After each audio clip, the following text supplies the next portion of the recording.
कोल्हापुरातील बहुचर्चित चुटकीवाला बाबा उर्फ सनी भोसले याला आज करवीर पोलिसांनी ठाण्यातून अटक केली आहे।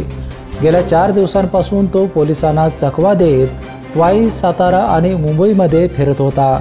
अखेर आज पहाटे त्याला ताब्यात घेण्यात आले। गेल्या काही दिवसांपासून शहरातील फुलेवाडी रिंग रोड परिसरात सनी भोसलेचा भोंदूगिरीचा दरबार भरत होता। त्याच्या भोंदूगिरीच्या विरोधात करवीर पोलीस ठाण्यात तक्रार दाखल झाली होती। तक्रारीनंतर सनी भोसलेने कोल्हापुरातून पळ काढला होता। अखेर आज पहाटे करवीर पोलिसांनी त्याला ठाण्यातून अटक केली आहे।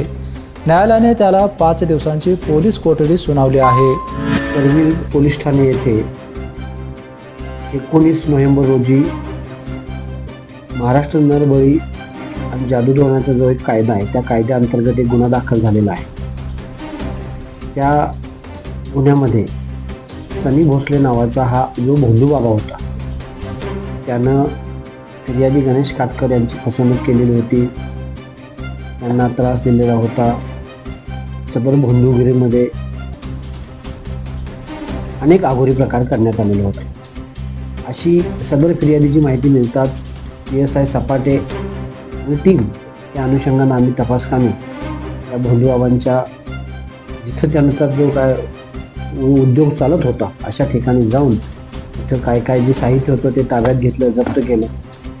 माननीय पोलीस अधीक्षक गुप्ता सर यांच्या आदेशाने आमच्या DB पथकातली टीम विजय तळसकर, रणजित पाटील, सुजय दावणे 4-5 दिवस झालं त्या बाबाच्या मागावरती पाठवण्यात आले होते। त्यानंतर तपास करत करत तो बाबा इथून पलायन करून निघून गेला होता। वाई, सातारा, ठाणे, मुंबई अशा परिसरात शोध घेऊन आज पहाटे त्याला घेऊन टीम इथं पोहोचलेली आहे। न्यायालयात हजर करून न्यायालयाने त्याला पेशी दिलेली आहे।